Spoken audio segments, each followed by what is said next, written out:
Mereka melempar amplop berisi uang 2 juta dan menyuruhku pergi. Tanpa sadar di hari itu juga, mereka menyerahkan kunci seluruh kekayaan ayah yang bernilai miliaran ke tanganku. Sebelum kita mulai lebih lanjut, yuk, tekan tombol suka, serta tombol subscribe agar tidak ketinggalan kisah menarik lainnya.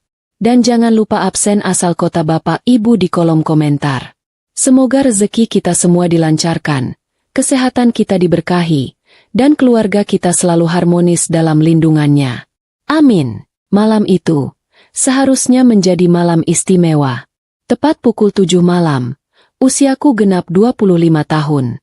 Aku duduk sendirian di meja makan bundar berukir jati yang besar. Meja yang sama tempat ayah selalu mendongeng cerita lucu setiap malam minggu. Namun, kini meja itu terasa dingin dan sunyi. Rumah megah bergaya kolonial di kawasan Darmo, Surabaya ini, yang di luarnya tampak mewah dan hangat, di dalamnya terasa seperti peti es. Hanya ada aku, kue ulang tahun mini yang sudah meleleh, dan tatapan tajam dari Ibu Ratna dan Dina, ibu dan saudara tiriku. Ibu Ratna, dengan gaun sutra yang memantulkan cahaya lampu gantung kristal, duduk anggun di seberangku. Wajahnya yang biasa dipoles kosmetik mahal malam ini terlihat kaku, seperti patung marmer tanpa ekspresi. Dina, duduk di sebelahnya, sibuk memainkan ponsel pintarnya, sesekali tertawa kecil melihat layar, tapi tawa itu terasa seperti cemoohan yang dialamatkan padaku. Keberadaanku di sana memang terasa seperti noda tinta di lembaran kain batik premium mereka. Aku masih ingat, ayahku, Bapak Harjo, pendiri perusahaan batik Widya Busana yang kesohor itu, sangat menyukai tanggal kelahiranku. Katanya, itu adalah tanggal keberuntungan keluarga. 5 tahun setelah ayah pergi, tanggal itu kini hanya menjadi penanda masa tenggat. Aku tahu, batas waktu untukku di rumah ini sudah habis. Sejak ayah wafat karena serangan jantung, setidaknya itu yang aku yakini, perlakuan Ibu Ratna dan Dina padaku berubah drastis, dari pura-pura manis menjadi jelas-jelas kejam. Aku diperlakukan seperti pembantu berkelas, disuruh ini itu, dilarang ikut urusan perusahaan, dan selalu dijadikan bahan lelucon remeh mereka. Tapi, aku diam. Aku memilih menelan semua karena ayah pernah berpesan, diamku adalah kekuatan terbaik. Keheningan yang memekakan telinga itu akhirnya pecah oleh bunyi dentingan cangkir porselen yang diletakkan Ibu Ratna dengan kasar. Bunyinya seperti palu godam yang memecah ketenangan, membuatku tersentak. Aku mengangkat wajahku, menatap wanita yang seharusnya menjadi wali pengganti ibuku itu. Tapi selama 5 tahun ini, ia hanya menjadi ratu serakah di istana suamiku. Tangan Ibu Ratna merogoh tas tangan kulitnya yang berharga puluhan juta.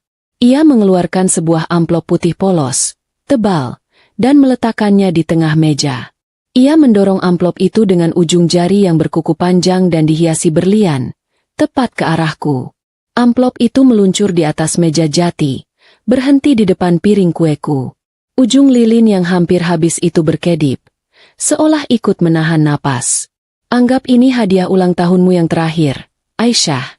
Suara Ibu Ratna terdengar rendah, dingin, dan penuh racun, tanpa nada kasih sedikit pun. Mulai hari ini, kewajibanku sebagai wali sudah selesai. Harjo menetapkan, setelah kamu genap 25, kamu harus mengurus dirimu sendiri. Kamu tidak ada hubungannya lagi dengan rumah ini atau batik Widya Busana. Aku hanya menatapnya, tidak menunjukkan ekspresi apapun. Aku sudah menduga hari ini akan tiba. Aku sudah bersiap. Ibu Ratna mencondongkan tubuhnya ke depan. Wajahnya yang tadinya kaku kini menyeringai puas. Di dalam amplop itu ada uang tunai 2 juta rupiah.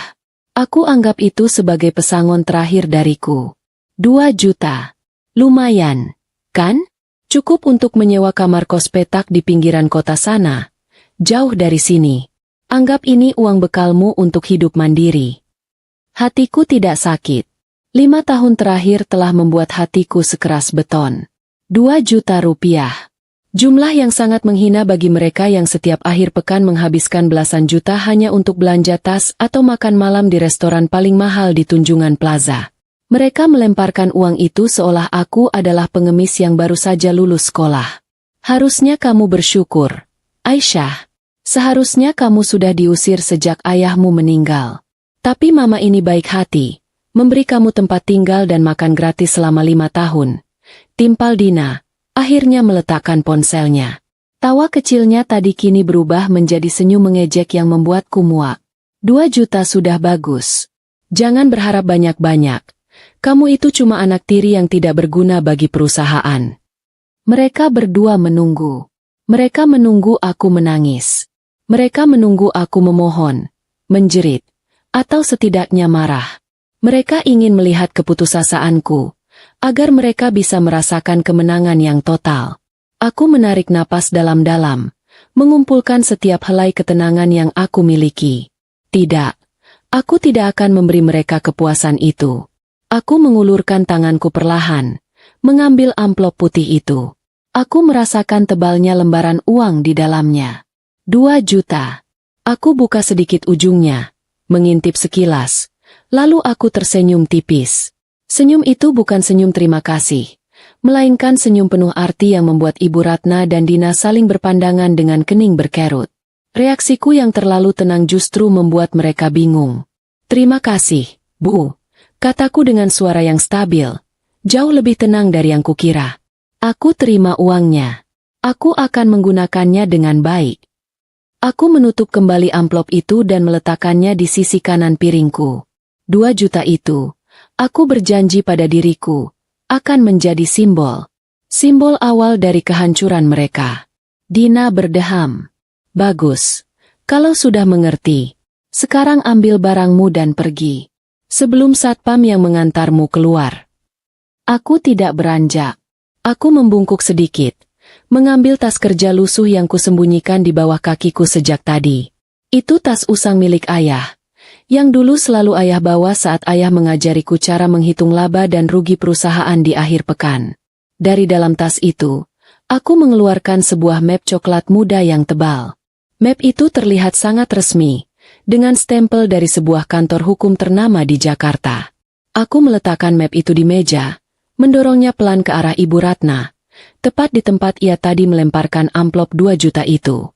Suara gesekan map dengan permukaan meja marmer terdengar nyaring di ruangan yang sunyi itu. Ibu Ratna menatap map itu dengan curiga. Apa ini? Surat permohonan ampunan? Tidak usah buang-buang waktu, Aisyah. Bukan, Bu, kataku. Kini tatapanku tidak lagi tunduk. Aku menatap lurus ke matanya. Sorot mataku kini tajam. Penuh keyakinan yang tak pernah mereka lihat. Aku juga punya hadiah spesial untuk Ibu dan Dina. Hadiah perpisahan, sekaligus hadiah ulang tahunku yang ke-25. Aku menunjuk map itu dengan daguku. Silakan buka, Bu. Baca baik-baik. Ini semua asli, sah secara hukum, dan ayah sudah merencanakannya jauh sebelum ayah sakit. Ibu Ratna, yang selalu dipenuhi kesombongan, meraih map itu dengan gerakan malas dan angkuh. Ia yakin isinya hanyalah omong kosong. Ia membuka sampulnya, dan lembar pertama yang mencolok dengan kop surat resmi itu langsung menarik perhatiannya. Awalnya, senyum sinis masih tersungging di bibirnya. Paling-paling surat wasiat konyol, mungkin begitu pikirnya. Tapi, detik demi detik berlalu, senyum itu perlahan memudar. Wajahnya yang tadi merah merona karena blush on kini perlahan berubah menjadi pucat pasi. Matanya terbelalak lebar, seolah bola matanya hendak meloncat keluar. Tangannya mulai gemetar, membuat kertas di tangannya ikut bergetar hebat. Di bagian paling atas dokumen itu, tertulis dengan huruf kapital yang dicetak tebal dan digaris bawahi. Surat pengalihan saham mayoritas, 51%. Dan kuasa penuh kepada Aisyah Harjo setelah usia 25 tahun. Isi dokumen itu, yang telah disimpan rapat oleh Bapak Faruk, kuasa hukum ayah yang sangat kupercayai, menyatakan fakta yang menghancurkan dunia mereka. Seluruh struktur kepemilikan saham di perusahaan induk, termasuk hak kepemilikan atas rumah dinas ini, aset pribadi yang dibeli menggunakan kas perusahaan, hingga seluruh gudang batik, dialihkan 100% pengelolaannya kepada Aisyah, si pemegang saham mayoritas baru. Selama 5 tahun ini, Ibu Ratna dan Dina hanyalah CEO profesional yang digaji dan pemegang saham minoritas, 49%. Mereka tidak memiliki hak kepemilikan sedikit pun atas mayoritas harta itu. Mereka hanyalah pengelola sementara yang ditunjuk ayah untuk menjaga asetku sampai aku cukup dewasa dan kuat. Dan detik ini, masa jabatan mereka sudah habis. Ibu Ratna merasa dunianya runtuh. Napasnya tercekat di tenggorokan. Ia mencoba membaca ulang, berharap matanya salah lihat. Namun, tulisan hitam di atas kertas putih itu nyata, sah, dan tidak bisa diganggu-gugat. Dina yang melihat perubahan drastis pada wajah ibunya langsung panik. Ia merebut paksa map itu dari tangan ibunya dan membacanya cepat-cepat. Reaksi Dina tidak jauh berbeda. Wajahnya menegang, mulutnya terbuka sedikit karena terkejut. Ia menatapku dengan tatapan tidak percaya, lalu beralih menatap ibunya, meminta penjelasan. Tapi Ibu Ratna sudah terlalu terkejut untuk bicara. Aku masih duduk tenang, menyilangkan kedua tanganku di dada. Pemandangan di depanku, kepanikan yang terpancar dari wajah dua orang yang selama ini menyiksaku, adalah hadiah ulang tahun terindah yang pernah kuterima. Ketenanganku adalah jurang pemisah antara kami. Tiba-tiba, Ibu Ratna menjerit histeris. Ia membanting map coklat itu ke meja hingga beberapa lembar kertas berhamburan keluar. Palsu. Ini pasti palsu. Kamu pasti memanipulasi. Harjo tidak mungkin setega ini padaku. Aku istrinya, teriak Ibu Ratna, menuding wajahku dengan telunjuknya yang gemetar. Dina segera berdiri. Wajah cantiknya kini terdistorsi oleh amarah dan ketakutan. Ia mengambil gelas air putih di depannya dan berniat menyiramkannya ke wajahku. Namun, aku sudah siap. Dengan gerakan refleks yang cepat, aku menepis tangan Dina dengan keras hingga gelas itu terlempar dan pecah berkeping-keping di lantai marmer. Suara pecahan kaca itu membuat suasana semakin tegang. Aku berdiri dari kursiku, menatap Dina dengan tajam, memperingatkan agar jangan pernah lagi mencoba menyentuhku.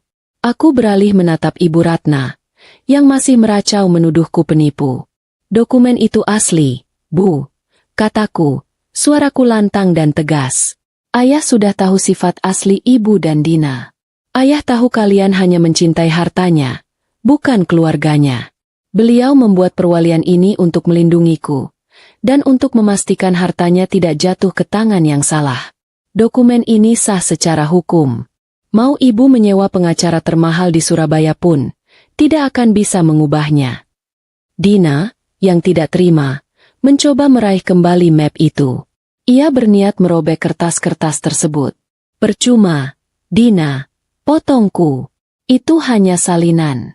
Dokumen aslinya tersimpan aman di brankas Bapak Faruk, dan salinan digitalnya sudah terdaftar di pengadilan. Merobek ini hanya akan menjadi bukti tambahan atas perilaku perusakan dokumen. Dina terdiam. Tangannya lemas. Ia mundur selangkah, menatap ibunya dengan putus asa. Ibu Ratna, yang menyadari bahwa ia tidak bisa melawan dengan kekerasan, tiba-tiba mengubah taktik. Ia mulai menangis, meraung-raung. Tangisan itu terasa palsu di telingaku. Air mata buaya yang sudah terlalu sering kulihat.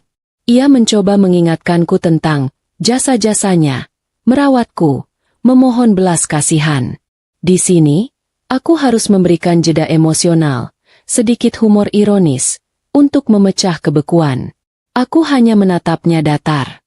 Aku ingat, jasa terbesarnya adalah memasakkanku nasi goreng basi saat aku sakit demam tinggi, dan itu pun karena ia tidak mau mengeluarkan uang untuk membelikan makanan dari luar. Jasa apa, Bu? Tanyaku lembut, tenang sekali, seolah sedang bertanya menu makan malam. Jasa Ibu sering menyuruhku mencuci perhiasan berlian Ibu karena takut pembantu menjatuhkannya? Atau jasa Ibu memaksaku menghadiri pesta sosialita yang membosankan agar Ibu bisa pamer? Senyum tipis muncul di wajahku. Kalau itu jasa, aku sudah melunasinya dengan kerugian mental yang tidak ternilai harganya selama 5 tahun ini. Air mata Ibu Ratna seketika berhenti. Wajahnya kembali memerah menahan amarah yang luar biasa. Gagal. Taktik drama air mata gagal total. Aku beri waktu 1 jam, kataku, menatap jam dinding besar di ruang tengah. Kemas barang-barang pribadi. Hanya pakaian dan kebutuhan pokok. Perhiasan, mobil, dan semua yang dibeli menggunakan uang perusahaan harus ditinggal. Itu semua adalah aset milik Batik Widya Busana, dan kini, secara hukum, milikku. Kalian sudah bukan bagian dari Widya Busana lagi. Ibu Ratna berteriak bahwa ia tidak akan pergi. Ia mengancam akan memanggil polisi. Tepat sekali, Bu. Aku sudah mendahului Ibu. Tepat saat aku selesai bicara, terdengar suara ketukan pintu utama yang berat. Pintu depan terbuka. Seorang pria muda bertubuh tegap mengenakan setelan jas formal, melangkah masuk dengan percaya diri. Di belakangnya, terlihat dua orang petugas keamanan berseragam safari hitam, dan, ini yang paling penting, seorang petugas dari polsek setempat dengan seragam lengkap. Mereka berdiri dengan wibawa di ambang pintu. Pria itu adalah Bapak Faruk, kuasa hukumku, yang baru saja tiba dari Jakarta. Selamat malam, Ibu Ratna. Sapa Faruk dengan suara tegas. Saya datang untuk mengamankan proses transisi kepemilikan aset yang sah. Dan mereka, ia menunjuk petugas berseragam, datang untuk memastikan tidak ada perlawanan, serta untuk urusan lain yang jauh lebih serius terkait dugaan penggelapan dana perusahaan selama masa kepemimpinan sementara Ibu. Ibu Ratna terdiam 1000 bahasa melihat kehadiran polisi. Wajahnya yang tadinya merah karena marah kini kembali memucat. Lebih pucat dari riasan termahalnya. Dina bersembunyi di balik punggung ibunya, gemetar ketakutan. Permainan sudah berakhir. Kini, bukan hanya aku yang mengusir mereka. Hukum dan pengacara terhebat ayah, yang mengusir mereka keluar dari istana yang bukan milik mereka. 2 juta rupiah yang dilemparkan ke wajahku kini terasa seperti uang receh yang mereka tukar dengan seluruh kekayaan mereka. Aku tersenyum puas. Akhirnya, waktu untuk membayar utang rasa sakit telah tiba. Aku berdiri di sana, di ujung meja makan, membiarkan Ibu Ratna dan Dina menelan pil pahit kekalahan yang sudah 5 tahun aku masak dengan sabar. Waktunya mereka keluar dari hidupku, keluar dari rumah ayahku, keluar dari perusahaan yang ayah bangun dengan darah dan air mata. Aku hanya perlu melihat mereka pergi. Itu sudah cukup untuk malam ini. Aku membiarkan keheningan menguasai ruang makan yang kini dipenuhi aura kekalahan dan ketakutan. Ibu Ratna dan Dina sudah tidak punya daya. Jeritan histeris dan tangisan merengek mereka hanya menghasilkan tatapan datar dari Bapak Faruk dan petugas keamanan. Kehadiran polisi berseragam resmi adalah kartu mati yang membungkam semua protes mereka tentang keadilan atau hak asasi. Bagi mereka, aku bukan lagi Aisyah yang penurut, melainkan ancaman legal yang didukung penuh oleh hukum. Bapak Faruk melangkah maju dengan gerakan profesional. Di tangannya, ia membawa sebuah tas kerja kulit yang berisi tumpukan berkas dan kunci. Ia berbicara dengan suara yang tenang namun tak terbantahkan, menjelaskan rincian proses eviksi, pengusiran, dan pengambil alihan aset. Tim audit, yang ternyata sudah bekerja secara rahasia selama beberapa minggu di bawah instruksi Faruk, telah menyelesaikan laporan awal. Faruk menyebutkan beberapa temuan awal yang membuat Ibu Ratna semakin pucat. Ada indikasi pembelian beberapa aset pribadi, termasuk 2 mobil mewah terbaru dan perhiasan, yang dibebankan pada kas perusahaan Batik Widya Busana sebagai biaya operasional fiktif. Ini bukan lagi sekadar masalah keluarga. Ini sudah masuk ranah pidana penggelapan. Ibu Ratna mencoba bernegosiasi, berusaha mempertahankan setidaknya 1 mobil atau koleksi perhiasannya. Tapi mobil itu, aku beli atas namaku sendiri, teriaknya. Suaranya kini serak dan penuh keputusasaan. Faruk hanya menggeleng sopan. Maaf, Bu. Data kami menunjukkan pembayaran dilakukan melalui rekening perusahaan dengan persetujuan Ibu sebagai CEO. Secara hukum, itu adalah aset perusahaan yang dikelola, bukan milik pribadi. Semua harus disita untuk ditinjau lebih lanjut. Mendengar itu, Dina merengek keras, memegangi lengan ibunya. Ia tahu, koleksi tas tangan bermerek edisi terbatas yang dibelinya dengan kartu kredit perusahaan juga akan lenyap. Aku memandang pemandangan itu tanpa rasa kasihan sedikit pun. 5 tahun penindasan yang mereka berikan padaku kini berbalik arah. Keadilan memang punya cara yang sangat ironis untuk bekerja. Ayah tahu betul kelemahan mereka adalah pada keserakahan dan gaya hidup hedonis. Dengan memutus akses ke sumber uang, Ayah memastikan mereka tidak akan pernah bisa bertahan lama. Aku menghela napas panjang, bukan karena sedih, melainkan karena beban yang selama ini menimpaku akhirnya terasa terlepas. 1 jam, ulangku, kini suaraku lebih keras dan mendominasi. Aku menatap jam dinding. 1 jam untuk berkemas. Setelah itu, kalian harus meninggalkan area ini. Polisi akan mengawasi barang-barang yang kalian bawa. Hanya pakaian dan barang-barang yang dapat dibuktikan dibeli dengan uang pribadi yang sah. Ibu Ratna dan Dina akhirnya menyerah. Mereka lari menaiki tangga dengan langkah tergesa-gesa dan panik. Suara benturan pintu dan barang-barang yang dibanting terdengar dari lantai atas, menandakan kekacauan total di kamar tidur utama. Bapak Faruk menoleh padaku, senyum tipis tersungging di bibirnya. Kerja bagus, Aisyah. Kamu melakukannya dengan tenang. Aku hanya mengangguk. Ketenangan ini adalah hasil latihan bertahun-tahun menahan diri. Aku menunjuk amplop putih di atas meja yang berisi uang 2 juta rupiah. 2 juta ini, Pak. Aku harus mengembalikannya ke mereka. Atau aku simpan saja sebagai kenang-kenangan paling menghina. Faruk tertawa kecil. Suara tawanya memecah ketegangan yang masih tersisa di ruangan itu. Simpan saja dulu, Aisyah. Anggap itu deposit, karma, yang suatu saat akan mereka bayar lebih mahal. Setelah ini, mereka akan sangat membutuhkan uang itu. Kata-kata Faruk seperti ramalan yang menenangkan. 1 jam terasa berjalan cepat bagi mereka yang sedang dilanda kepanikan. Tepat ketika jam menunjukkan batas waktu, suara langkah kaki tergesa-gesa terdengar menuruni tangga. Ibu Ratna dan Dina muncul di ujung tangga marmer, menyeret koper-koper besar yang terlihat sangat berat, meski hanya berisi pakaian. Penampilan mereka sudah tidak karuan. Wajah Ibu Ratna luntur, dan Dina terlihat seperti habis menangis keras. Mereka berjalan gontai, melewati petugas keamanan yang kini berdiri tegak di ruang tamu. Aku berdiri di depan pintu utama, menanti mereka. Mereka berhenti, menatapku dengan tatapan penuh kebencian dan dendam yang membara. Itu bukan lagi tatapan sombong, melainkan tatapan seekor harimau yang terluka parah. Puas kamu, Aisyah? Kamu akan membayar ini semua, desis Ibu Ratna. Aku hanya membalasnya dengan tatapan lurus. Aku hanya menegakkan keadilan ayah, Bu. Kalian yang memilih jalan ini.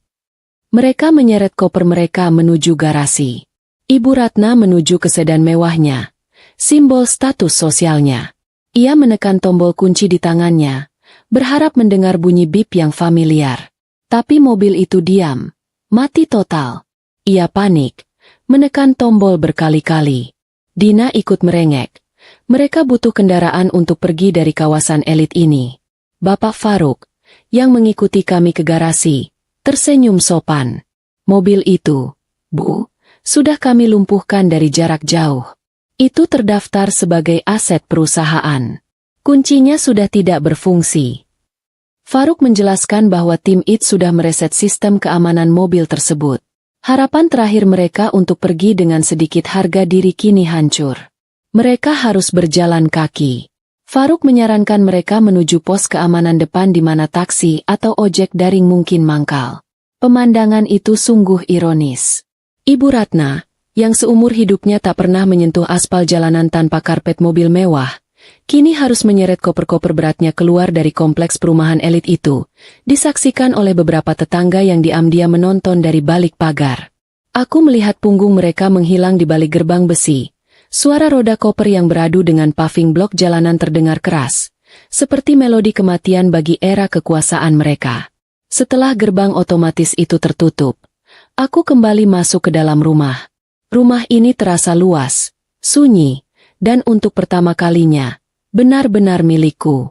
Bau ketakutan dan kepalsuan yang selama ini menyesakkan kini perlahan hilang, berganti dengan aroma kebebasan. Bapak Faruk mulai memberikan instruksi kepada tim keamanan dan polisi yang bertugas. Aku mengajaknya kembali ke ruang makan, yang kini terasa seperti tempat eksekusi yang baru saja dibersihkan. Lalu, langkah selanjutnya apa, Pak? Tanyaku. Faruk merapikan berkasnya. Tatapannya serius. Langkah selanjutnya adalah membersihkan perusahaan secara total. Kita harus melanjutkan audit untuk menemukan semua jejak penggelapan yang mereka lakukan. Laporan awal menunjukkan kerugian perusahaan cukup signifikan. Tapi yang lebih penting, Aisyah, kita harus bersiap untuk perang media sosial. Faruk menjelaskan bahwa orang-orang seperti Ibu Ratna dan Dina tidak akan menyerah begitu saja. Mereka akan menggunakan senjata terakhir mereka, opini publik dan drama air mata. Mereka akan membalikan fakta, menuduhku sebagai anak durhaka, dan menggunakan simpati masyarakat untuk menyerangku. Kita harus bersiap. Media sosial adalah pedang bermata dua di era ini. Aku menatap Faruk. Bibirku melengkung membentuk senyum penuh tekad. Aku siap, Pak. Aku sudah hidup dalam drama mereka selama 5 tahun. Sekarang, giliran aku yang menentukan naskahnya. Aku tahu, efiksi fisik dari rumah ini hanyalah babak pertama. Perang yang sesungguhnya, perang reputasi, hukum, dan kebenaran, baru akan dimulai besok. Aku meraih amplop 2 juta rupiah di meja itu, menggenggamnya erat. Uang ini bukan lagi simbol penghinaan, melainkan simbol perlawanan. Aku tidak sabar untuk melihat langkah konyol apa lagi yang akan mereka ambil. Biar saja mereka mulai. Aku sudah punya semua kartu as di tanganku. Malam ini, aku tidur nyenyak di rumahku sendiri. Besok, aku akan mulai membersihkan kekotoran di perusahaan ayah. Keesokan paginya, aku terbangun dengan perasaan yang sangat ringan, seolah beban bertonton telah diangkat dari bahuku. Sinar matahari pagi di Surabaya terasa lebih hangat. Bukan lagi sinar yang sinis menembus jendela kamar. Aku menatap keluar. Kebun belakang yang rimbun terlihat begitu damai. Ini adalah rumahku, dan untuk pertama kalinya, aku merasa benar-benar bebas di dalamnya. Namun, kebebasan itu harus dibayar dengan kerja keras. Aku segera berkumpul dengan Bapak Faruk di ruang kerja ayah. Faruk sudah membawa tim auditor dan beberapa staf ahli dari kantornya di Jakarta. Suasana di rumah yang tadinya sunyi kini dipenuhi suara keyboard berdetak, diskusi serius, dan berkas-berkas yang dipindai. Kami sedang melakukan pembersihan total di dalam perusahaan Batik Widya Busana. Tim audit bekerja cepat dan efisien. Mereka menelusuri setiap transaksi yang dilakukan Ibu Ratna dan Dina selama 5 tahun terakhir. Ternyata, Ibu Ratna tidak hanya melakukan penggelapan kecil-kecilan. Ia telah membangun sebuah sistem rumit untuk memeras kas perusahaan. Setiap kali keuntungan besar datang, Ibu Ratna akan membuat laporan biaya fiktif, seperti konsultasi desain eksklusif, atau penyusunan rencana pemasaran Eropa, yang ternyata adalah pembayaran tunai untuk liburan mewah atau belanja barang bermerek. Aku duduk di kursi ayah, kepala pusing melihat angka-angka kerugian itu. Kerugian yang disebabkan oleh keserakahan mereka sangat fantastis, mencapai miliaran rupiah. Aku harus mengakui, Ibu Ratna dan Dina sangat cerdik dalam kejahatan. Mereka memanfaatkan kepercayaanku pada ayah. Ayah yang sakit-sakitan memang menyerahkan seluruh kendali operasional kepada Ibu Ratna, karena ia yakin istrinya akan mengurus perusahaan dengan baik demi masa depanku. Ayah tidak pernah menyangka istrinya akan menjadi serigala yang memakan habis asetnya sendiri. Ini ada temuan paling menarik, Aisyah, kata salah satu auditor, seorang wanita parubaya yang sangat teliti. Ia menyodorkan laporan yang menyoroti pembelian sebuah villa mewah di kawasan Puncak, Jawa Barat. Pembelian itu didanai 90% dari kas perusahaan, dicatat sebagai rumah singgah direksi. Semua bukti menunjukkan villa ini sepenuhnya digunakan untuk kepentingan pribadi Ibu Ratna dan Dina, bukan untuk urusan bisnis, apalagi di Puncak. Jelas ini penggelapan aset. Villa di Puncak, ya? Aku tidak tahu Batik kita punya cabang sampai di sana. Gumamku, tersenyum kecil. Mungkin Ibu Ratna ingin membuat motif batik salju, atau Dina mau mempromosikan kain kita ke para petani teh. Faruk tertawa pelan. Mengangguk. Itu pasti motif, batik rupa-rupa. Karena isinya hanya untuk kesenangan pribadi. Setidaknya, semua aset ini bisa kita tarik kembali. Villa itu akan kami proses penyitaan secepatnya. Mendengar itu, semangatku kembali naik. Setiap aset yang kembali berarti nafas baru bagi perusahaan. Sementara tim audit mengurus angka, Bapak Faruk sibuk membereskan struktur hukum. Ia memanggil semua kepala divisi Batik Widya Busana untuk pertemuan darurat. Ruangan rapat yang tadinya didominasi oleh Ibu Ratna kini menjadi tempatku berbicara. Aku menjelaskan bahwa aku kini adalah pemegang saham mayoritas dan CEO yang sah. Aku meminta semua divisi untuk bekerja secara transparan dan berjanji akan menghapus semua sistem korup yang ditinggalkan oleh manajemen lama. Reaksi para karyawan beragam. Ada yang terlihat lega, karena mereka tahu betapa tirannya Ibu Ratna. Ada yang tampak ragu, karena aku, yang selama ini hanya dianggap anak bawang dan introvert, kini tiba-tiba menjadi bos mereka. Tapi, ada satu orang yang membuatku terkejut. Kepala Divisi Pemasaran, Pak Dedi. Ia menatapku dengan tatapan penuh penyesalan. "Maafkan kami, Nona Aisyah," katanya. "Kami terpaksa menuruti semua permintaan Ibu Ratna, termasuk memanipulasi beberapa data laporan bulanan. Kami tahu itu salah, tapi kami takut dipecat." Aku tahu mereka tertekan. Aku berjanji tidak akan memecat siapapun yang bersedia bekerja sama dan mengungkap semua kekotoran yang mereka tutupi. Setelah pertemuan itu, aku mengambil langkah simbolis. Aku pergi ke kantor utama Batik Widya Busana. Kantor yang selama 5 tahun ini terasa seperti penjara bagiku. Kantor yang dijaga ketat agar aku tidak bisa melihat isinya. Kini, aku masuk ke sana sebagai pemilik. Aku melangkah ke ruangan CEO, ruangan yang dulu ditempati ayah, dan kemudian dirampas oleh Ibu Ratna. Ruangan itu besar, dengan pemandangan kota Surabaya yang indah. Namun, ruangan itu kini berbau parfum Ibu Ratna yang menyengat dan dipenuhi hiasan-hiasan berlebihan. Aku duduk di kursi kulit besar itu, merasakan sedikit aura ayah yang masih tersisa di sana. Aku meminta Faruk untuk mengganti semua gembok dan password di seluruh kantor. Kunci-kunci lama, yang melambangkan kekuasaan Ibu Ratna, harus dibuang. Di laci meja Ibu Ratna, aku menemukan sebuah jurnal kecil. Aku membukanya. Itu bukan jurnal bisnis, melainkan catatan harian.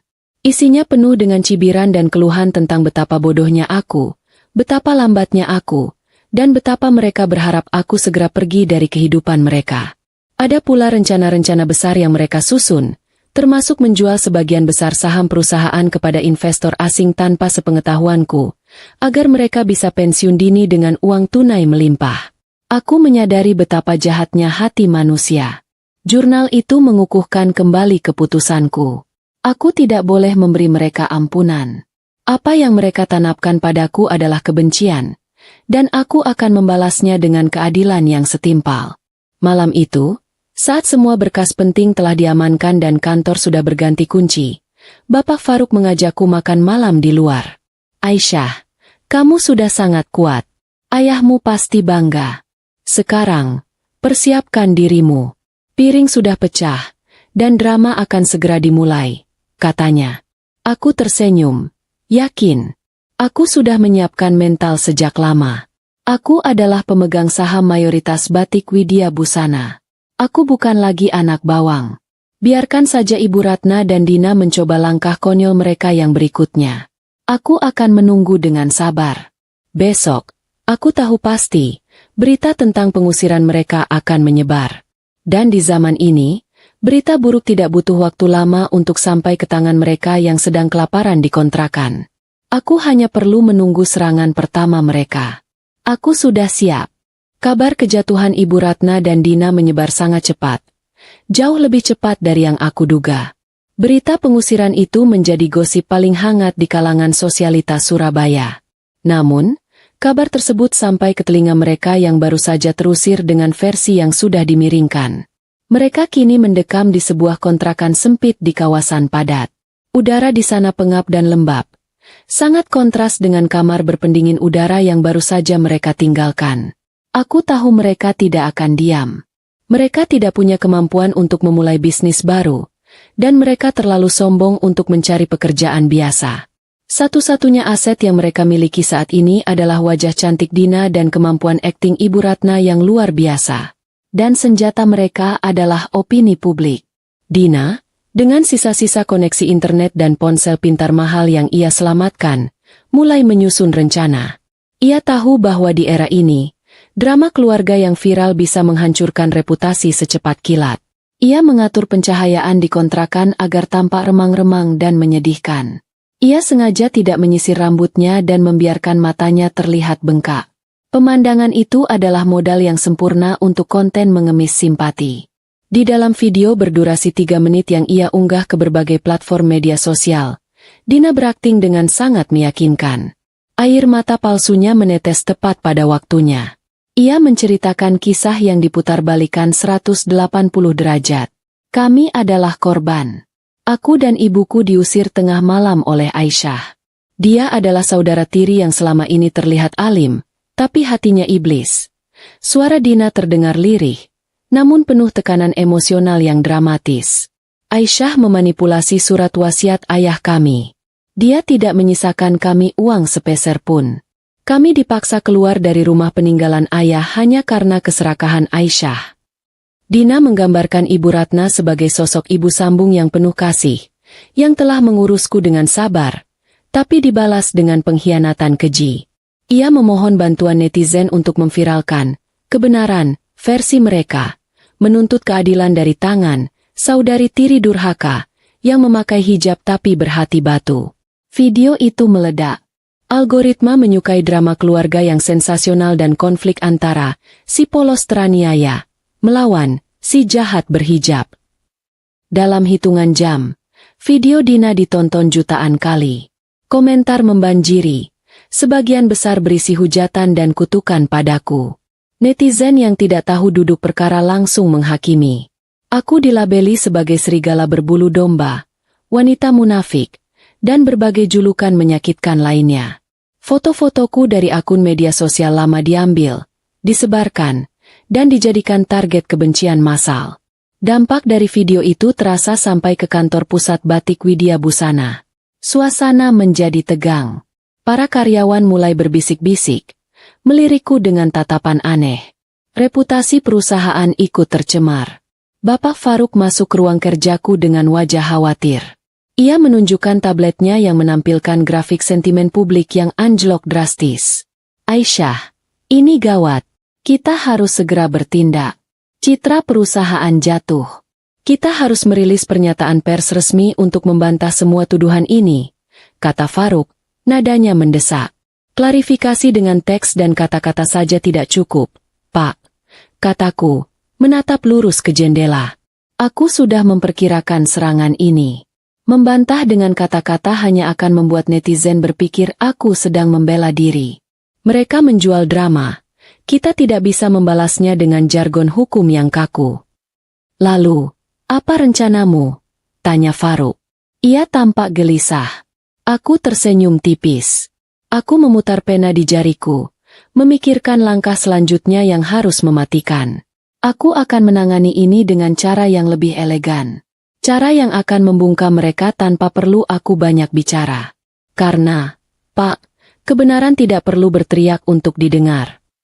Malam harinya, ketika hujatan di media sosial sedang mencapai puncaknya, aku menyalakan peralatan siaran langsung di ruang rapat kantor. Aku menggunakan akun resmi Batik Widya Busana, yang memiliki ribuan pengikut. Notifikasi siaran langsungku langsung menarik ribuan netizen yang penasaran dan marah. Kolom komentar dipenuhi caci maki. Aku muncul di layar dengan penampilan yang rapi, tenang, dan berwibawa. Aku tidak terlihat tertekan sama sekali. Aku tidak menyapa, tidak meminta maaf, dan tidak marah. Aku hanya menatap lensa kamera dan mengucapkan satu kalimat pendek. Silakan nilai sendiri, mana yang korban, dan mana yang aktris. Setelah kalimat itu, aku menyingkir dari layar. Aku mengganti tampilan siaran langsung itu dengan sebuah rekaman video. Itu adalah rekaman CCTV ruang makan dari sudut pandang atas yang sangat jelas. Video itu memutar kembali kejadian di malam ulang tahunku secara utuh, lengkap dengan suara audio yang jernih. Seluruh dunia bisa melihat detik demi detik. Mereka bisa melihat Ibu Ratna dengan sombongnya melemparkan amplop 2 juta rupiah ke wajahku. Mereka bisa mendengar suara Ibu Ratna yang menghina dan mengusirku dengan kata-kata kejam, menyuruhku mengurus diriku sendiri. Mereka juga melihat Dina yang tertawa mengejek. Sama sekali tidak terlihat seperti korban yang menderita. Rekaman itu kemudian menunjukkan momen ketika aku menyerahkan map coklat muda dengan sopan dan melihat reaksi panik serta serakah Ibu Ratna dan Dina setelah membaca isinya. Dampak video itu sungguh instan dan luar biasa. Kolom komentar yang tadinya bergerak cepat dengan hujatan tiba-tiba berhenti. Netizen terdiam sejenak karena terkejut. Kemudian, arus komentar berubah arah 180 derajat. Hujatan padaku lenyap, digantikan oleh permintaan maaf massal dan rasa malu dari netizen yang menyadari telah salah menilai. Kemarahan publik kini berbalik menyerang Ibu Ratna dan Dina. Komentar-komentar baru bermunculan. Ternyata ibunya yang jahat. Dina cuma akting, kata salah satu komentar. Gila, dilempar uang 2 juta masih bisa setenang itu. Timpal yang lain. Aku membiarkan video itu berputar sekali lagi. Aku ingin memastikan semua orang paham konteks sebenarnya. Setelah itu, aku menutup sesi siaran langsung dengan sebuah tulisan singkat di layar hitam. Fitnah bisa berlari cepat, tapi kebenaran akan selalu menunggunya di garis finish. Di kontrakan sempit, Dina membanting ponselnya ke lantai hingga layar retak. Ia menjerit frustrasi membaca komentar-komentar yang kini menyerangnya habis-habisan. Rencananya untuk menghancurkanku justru menjadi bumerang yang menghancurkan sisa-sisa reputasi yang ia miliki. Aku telah memenangkan perang ini tanpa perlu mengotori tanganku dengan kata-kata kotor. Aku hanya perlu menayangkan kebenaran. Kemenanganku di ranah media sosial tidak berarti perang sudah usai. Itu hanya berarti aku memenangkan pertempuran opini publik. Sementara netizen sibuk mencaci maki Ibu Ratna dan Dina, aku bersama Bapak Faruk harus bergerak cepat di ranah hukum untuk membersihkan kerusakan yang ditimbulkan oleh manajemen lama. Bapak Faruk, yang melihat ketenanganku dalam menghadapi badai, semakin yakin akan kemampuanku memimpin perusahaan. Aisyah, serangan balik mereka adalah kebodohan yang menguntungkan kita, ujar Faruk di ruang kerjaku. Video siaran langsung itu tidak hanya membungkam netizen, tapi juga memberikan landasan moral bagi dewan direksi dan investor untuk memihakmu sepenuhnya. Mereka tahu, kita berjuang untuk kebenaran, bukan hanya harta. Faruk menjelaskan bahwa timnya telah mengumpulkan semua bukti penggelapan dana. Bukti-bukti itu sangat kuat. Mulai dari pembelian villa di puncak yang dialihkan atas nama yayasan fiktif, hingga manipulasi laporan keuangan untuk menutupi kerugian akibat gaya hidup mewah Ibu Ratna dan Dina. Kami memutuskan untuk tidak menunda waktu.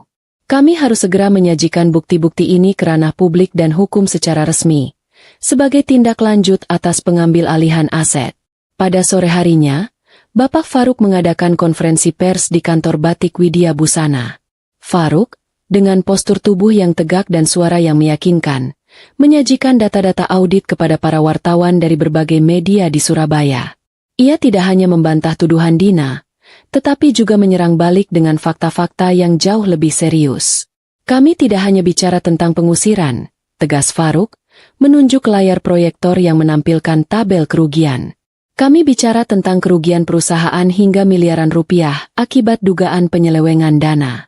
Selama masa kepemimpinan Ibu Ratna, dana perusahaan digunakan untuk kepentingan pribadi, termasuk pembelian aset mewah yang tidak ada hubungannya dengan bisnis batik. Faruk kemudian memproyeksikan salinan legal dari akta kepemilikan sahamku, menunjukkan bahwa aku adalah pemegang saham mayoritas yang sah, bukan penipu seperti yang dituduhkan. Ia juga menyajikan surat tuntutan perdata yang telah kami layangkan kepada Ibu Ratna dan Dina, menuntut pengembalian semua aset perusahaan yang telah mereka salahgunakan. Langkah ini sangat penting, mengubah fokus publik dari drama keluarga menjadi kasus pidana dan perdata yang melibatkan integritas perusahaan. Aisyah, beliau di sini, kata Faruk, mengundangnya maju. Aku berdiri di depan para wartawan, mengambil mikrofon dengan tangan yang sedikit bergetar, meskipun aku sudah berlatih menenangkan diri. Ini adalah penampilan publik pertamaku sebagai CEO. Ayahku, Bapak Harjo, membangun Batik Widya Busana dengan kejujuran. Aku berdiri di sini bukan untuk balas dendam pribadi, melainkan untuk mengembalikan nilai-nilai integritas itu, kataku. Kami akan membersihkan semua kekotoran, dan memastikan setiap rupiah kembali digunakan untuk mengembangkan warisan budaya yang diwariskan ayah. Aku menekankan bahwa tindakan hukum ini adalah langkah profesional yang harus diambil untuk menyelamatkan ratusan nasib karyawan yang bergantung pada perusahaan. Aku tidak menyinggung masalah emosi atau kekejaman mereka. Aku hanya fokus pada fakta dan angka.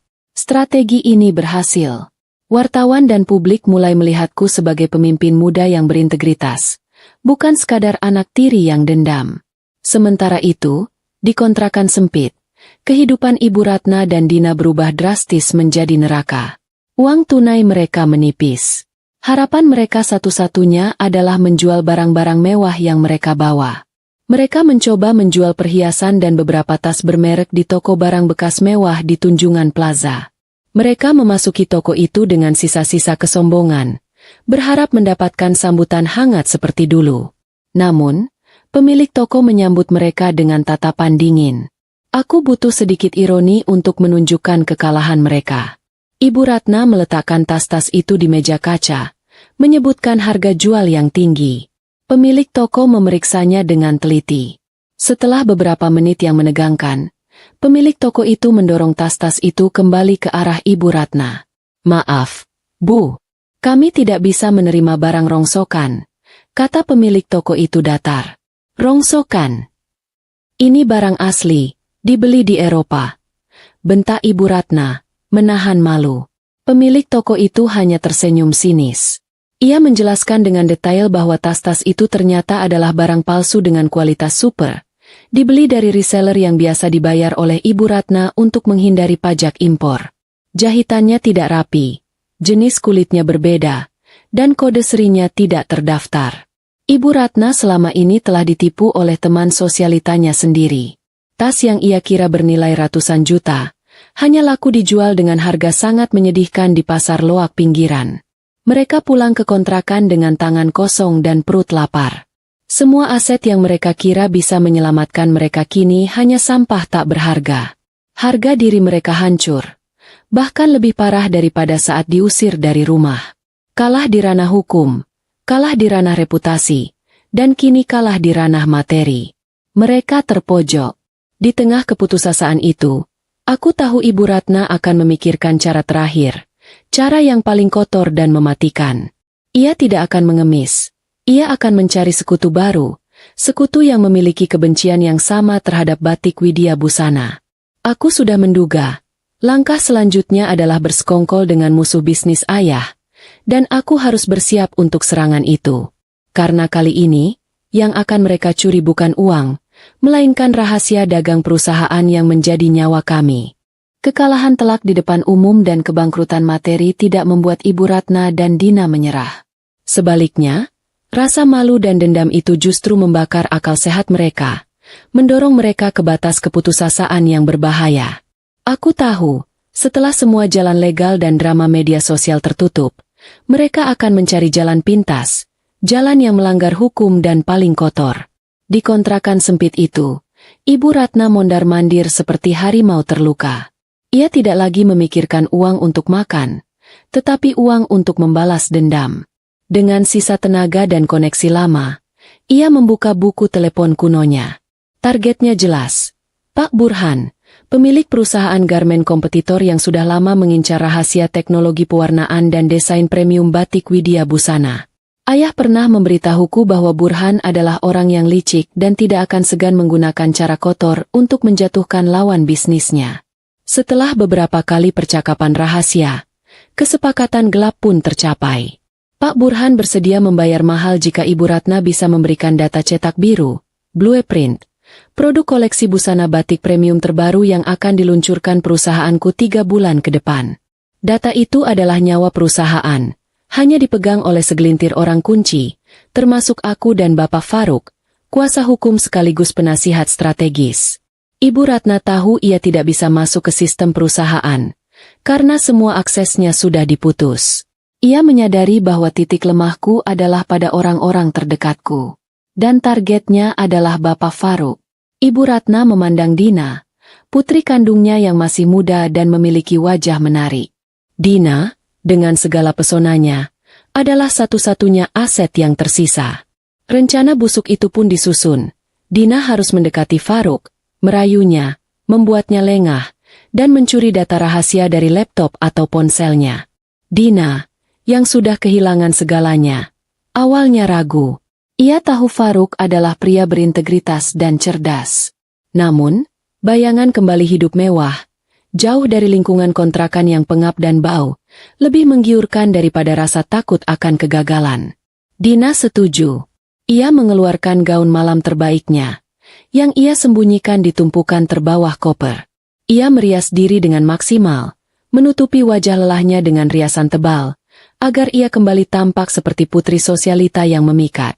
Faruk sendiri sudah mewanti-wanti aku bahwa serangan berikutnya akan datang melalui celah paling tidak terduga. Kami sudah mengantisipasi bahwa mereka akan mencoba menyuap atau mencuri data. Mereka akan menyerang yang paling mudah dijangkau. Aisyah, kata Faruk saat itu, suaranya penuh perhitungan. Dan yang paling mudah dijangkau untuk jalan damai atau penawaran gelap saat ini adalah aku. Kesempatan itu datang 2 hari kemudian. Dina melacak keberadaan Faruk melalui unggahan media sosial lama, dan menemukan Faruk sering minum kopi di sebuah kafe eksekutif di pusat kota. Dina datang, berpura-pura tidak sengaja menabrak Faruk. Ia berakting sempurna. Wajahnya dipasang sedih, rapuh, dan penuh penyesalan. Ia meminta maaf atas semua kekacauan yang terjadi, mengaku bahwa ia dipaksa oleh ibunya dan sebenarnya ia ingin berdamai denganku. Air mata buaya menetes, tepat pada waktunya, membuat Faruk yang memang berhati lembut, melunak. Faruk mendengarkan curahan hati Dina dengan tenang, namun matanya tetap waspada. Dina merasa umpannya dimakan. Ia memberanikan diri mengajak Faruk makan malam, sebagai tanda permintaan maaf dan terima kasih karena sudah mau mendengarkan keluh kesahnya. Faruk menyetujui ajakan itu, persis seperti yang kami rencanakan. Malam harinya, mereka bertemu di sebuah restoran mewah. Dina tampil memukau, berusaha keras mengendalikan rasa malunya. Ia tertawa manja, menyentuh lengan Faruk sekilas, dan terus-menerus memuji kecerdasan Faruk. Faruk merespons dengan hangat, membuat Dina semakin yakin bahwa pria ini sudah jatuh dalam pelukannya. Di tengah obrolan, Dina mulai mengarahkan pembicaraan ke topik pekerjaan. Dengan nada polos yang dibuat-buat, ia bertanya tentang proyek besar yang sedang dikerjakan Faruk. Ia berpura-pura bodoh tentang bisnis, memancing Faruk untuk menjelaskan detail rahasia koleksi batik terbaru. Faruk, seolah tanpa curiga, bercerita dengan antusias, bahkan meletakkan ponsel dan tablet kerjanya di atas meja. Dina melihat kesempatan emas. Ia berpura-pura menumpahkan sedikit air minum ke gaunnya dan meminta izin ke toilet, berharap Faruk akan lengah atau meninggalkan ponselnya tanpa kunci. Namun, sebelum Dina sempat berdiri, Faruk menahan tangannya. Senyum hangat di wajahnya perlahan menghilang, digantikan oleh ekspresi dingin dan datar yang membuat Dina merinding. Suasana romantis di meja itu lenyap, seketika berubah menjadi mencekam. Faruk meraih ponselnya, tapi bukan untuk menyimpannya. Ia meletakkan ponsel itu di tengah meja dan menekan tombol speaker telepon. "Kau dengar itu semua, Aisyah?" tanya Faruk ke ponselnya. Suaraku terdengar jernih dan tajam dari pengeras suara, membelah keheningan di antara mereka. "Dengar sangat jelas. Faruk, aktingmu bagus sekali." Dan Dina, usahamu untuk memancing Faruk membocorkan cetak biru koleksi terbaru sangat menyedihkan. Kataku, suaraku dipenuhi nada kekecewaan yang nyata. Dina mematung di kursinya. Wajah cantiknya memucat seketika. Jantungnya terasa berhenti berdetak sesaat. Ia menyadari bahwa ini semua adalah jebakan. Faruk tidak pernah tertipu. Semua rayuan, semua air mata palsunya di kafe, semuanya adalah sandiwara yang dirancang olehku dan Faruk untuk menangkap basah niat jahat mereka. Faruk menatap Dina dengan tajam, lalu mengeluarkan sebuah alat perekam kecil dari saku jasnya. "Dina," katanya, nadanya kini seperti seorang jaksa di pengadilan. "Percakapan kita selama 1 jam ini sudah terekam. Upayamu membujukku memberikan akses data rahasia perusahaan, dan penyebutan nama Pak Burhan sebagai pembeli data, sudah cukup untuk menjeratmu dengan pasal percobaan pencurian rahasia dagang dan penyuapan. Tubuh Dina gemetar hebat. Ia mencoba menyangkal, tergagap-gagap mencari alasan. Polisi sudah dalam perjalanan, tambah Faruk. Nadanya tak terbantahkan. Mereka ada di parkiran depan. Kamu punya dua pilihan, Dina, ditangkap di sini, di depan semua tamu restoran elit ini, atau kamu lari lewat pintu belakang dan meninggalkan ibumu sendirian menanggung akibatnya. Faruk sengaja memberikan celah itu. Ia ingin melihat seberapa hancurnya moral dan ikatan kekeluargaan mereka. Dan benar saja, insting bertahan hidup Dina mengambil alih kesadarannya. Tanpa memikirkan ibunya yang menunggu kabar gembira di kontrakan, Dina menyambar tas tangannya dan berlari kencang menuju dapur restoran, menerobos para pelayan yang terkejut, dan kabur lewat pintu belakang menuju gang gelap. Faruk melihat kepergian Dina dengan tatapan iba. Ia kembali berbicara pada ponselnya. Dia kabur. Aisyah. Sesuai dugaanmu, dia meninggalkan ibunya. Bagus. Jawabku dari ponsel. Biarkan dia lari. Ketakutan akan menjadi hukuman yang lebih kejam untuknya malam ini. Tapi untuk Ibu Ratna, kita selesaikan sekarang. Malam itu berakhir bukan dengan kemenangan yang Dina bayangkan, melainkan dengan kekalahan telak yang memalukan. Dan di luar sana, jaring perangkap yang sesungguhnya baru saja mulai dikencangkan untuk menjerat leher Ibu Ratna. Permainan ini sudah bukan lagi soal harta, tapi soal kejahatan yang harus dibayar. Kebohongan besar yang sudah bertahun-tahun dijaga oleh keluarga Pak Haris hancur lebur dalam hitungan detik di panggung pernikahan putrinya sendiri. Wajah Pak Haris kini benar-benar kehilangan rona darah. Dia terhuyung mundur sampai menabrak meja hadiah, membuat kotak-kotak kado kecil berjatuhan ke lantai. Dia tidak lagi terlihat seperti pengusaha sukses, melainkan seperti badut yang baru saja ketahuan menipu di sirkus yang dia bangun sendiri. Elina, yang tadinya penuh amarah, kini menjadi histeris. Otaknya menolak untuk memproses kenyataan bahwa wanita yang baru saja dia hina sebagai gembel adalah taipan properti yang menopang seluruh kemewahan palsu ayahnya. Pembohong. Kamu pasti bohong. Kamu cuma kakak budi yang miskin. Mana buktinya? Teriaknya. Suaranya kini lebih mirip lolongan putus asa daripada makian sombong. Dia mencoba menerjang ke arahku. Mungkin berniat mencakar atau merobek kebaya putihku. Tapi dia dihentikan oleh Pak Dharma yang sigap berdiri melindungiku. Aku sama sekali tidak panik. Aku menatap mata Elina yang berkaca-kaca karena ketidakpercayaan itu.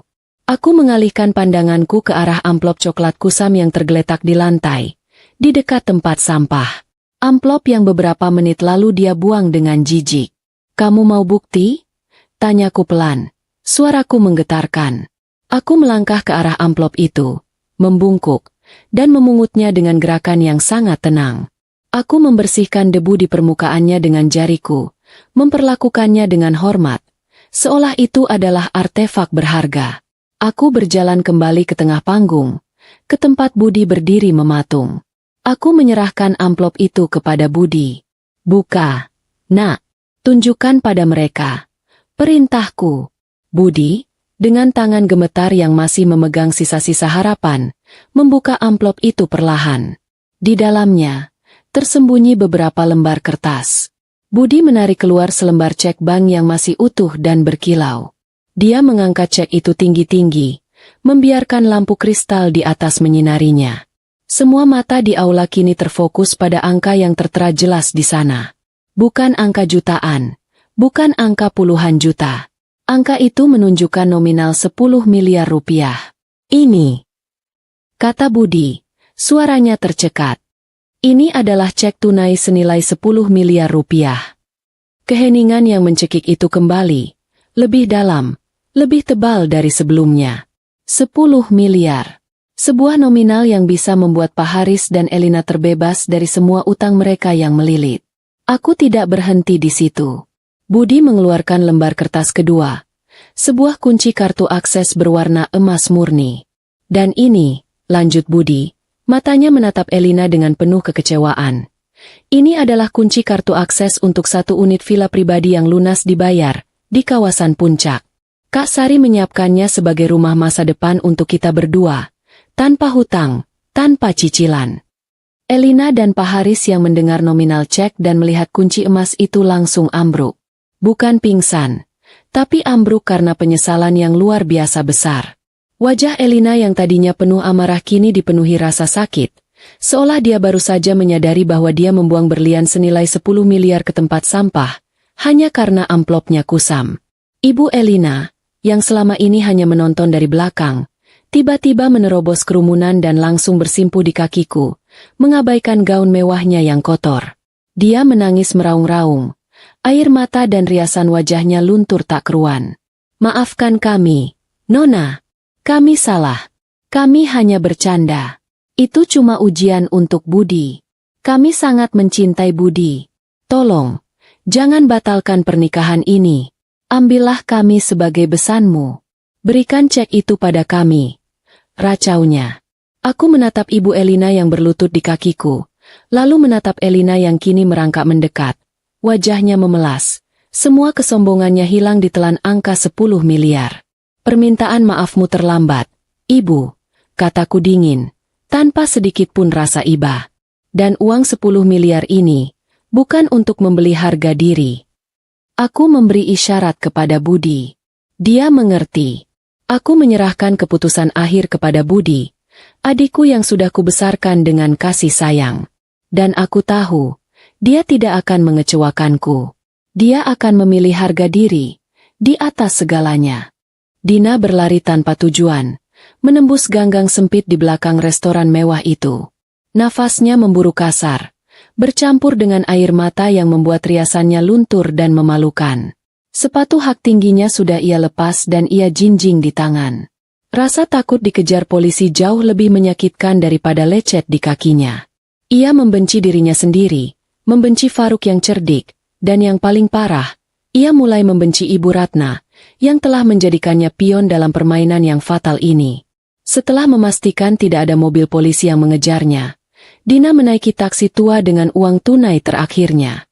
Tujuannya adalah kontrakan yang suram, tempat Ibu Ratna menunggu dengan harapan palsu. Sesampainya di depan pintu kontrakan, Dina berdiri gemetar. Ia bisa mendengar suara televisi dari dalam.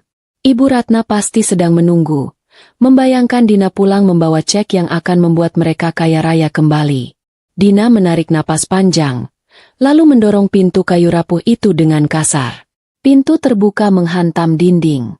Ibu Ratna, yang sedang duduk di kasur busa tipis, langsung menoleh dengan wajah berbinar. Namun, senyumnya seketika lenyap saat melihat penampilan putrinya yang kacau, rambut acak-acakan, wajah berantakan, dan tanpa membawa laptop atau flash disk berisi data rahasia. Ibu Ratna segera bangkit, bukan untuk memeluk Dina yang terlihat trauma, melainkan untuk menuntut jawaban. Mana datanya, Dina? Kamu berhasil, kan? Tanyanya dengan nada tinggi dan tidak sabar, mengguncang bahu Dina yang mematung di ambang pintu. Pertanyaan itu menjadi pemicu ledakan emosi Dina yang sudah ia tahan sejak tadi. Tidak ada data. Tidak ada uang. Yang ada hanya jebakan.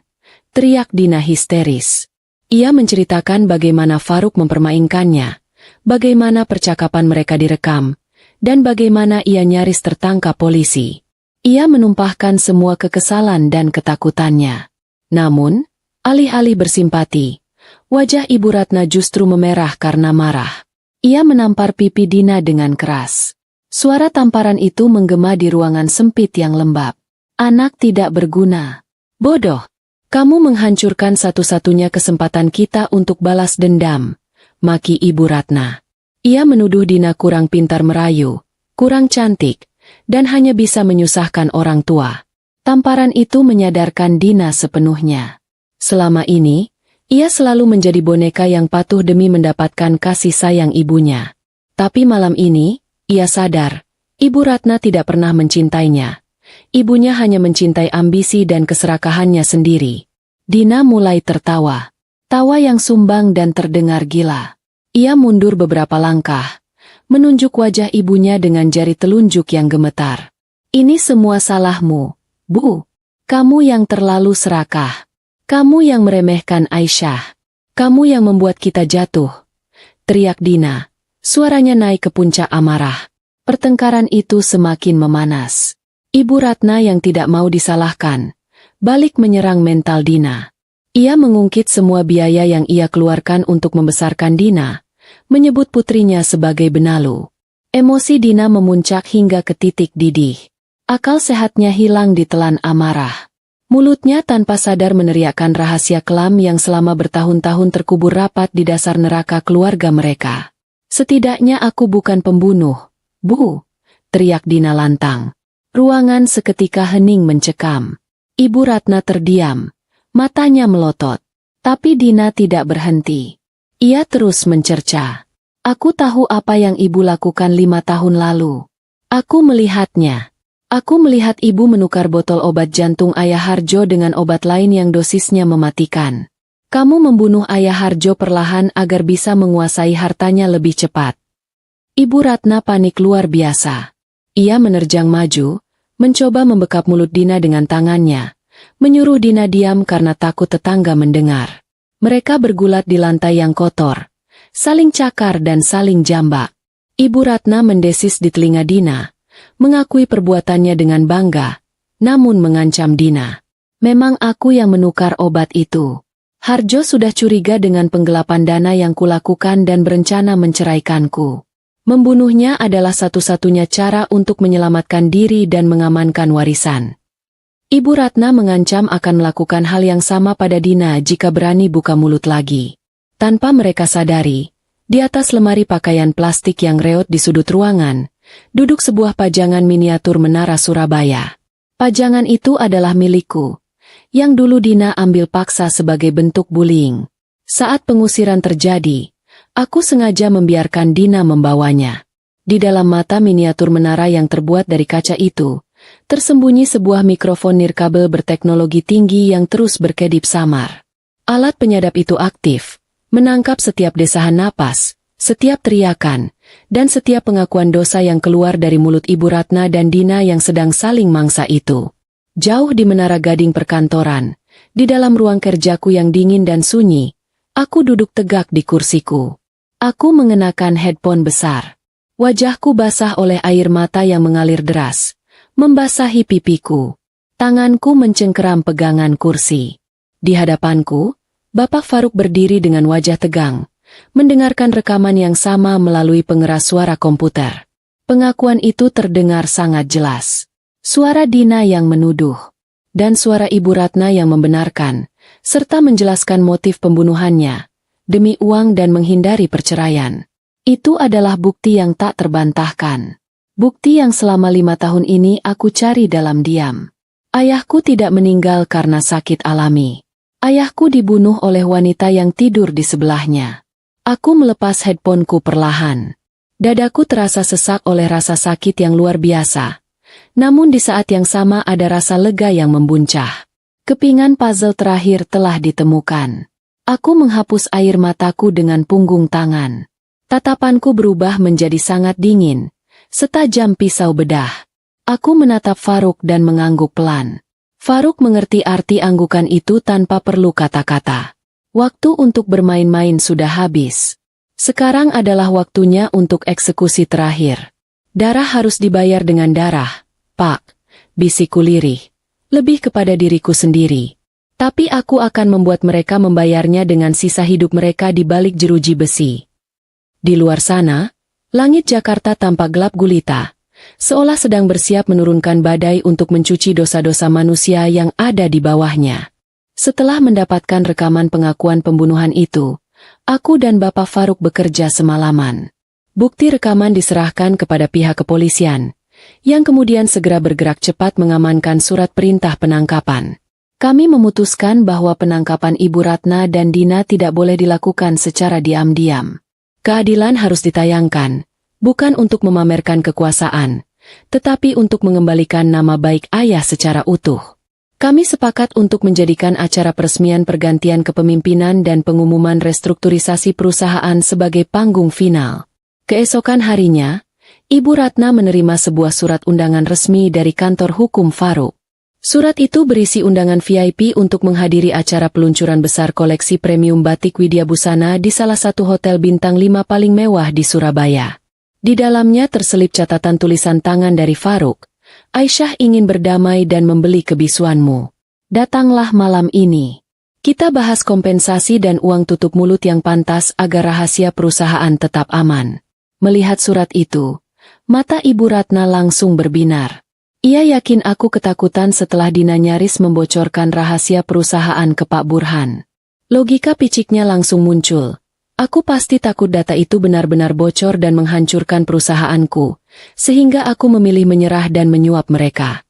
Kegembiraan akan uang tunai yang dijanjikan, meskipun tersirat, membutakan akal sehat mereka sepenuhnya.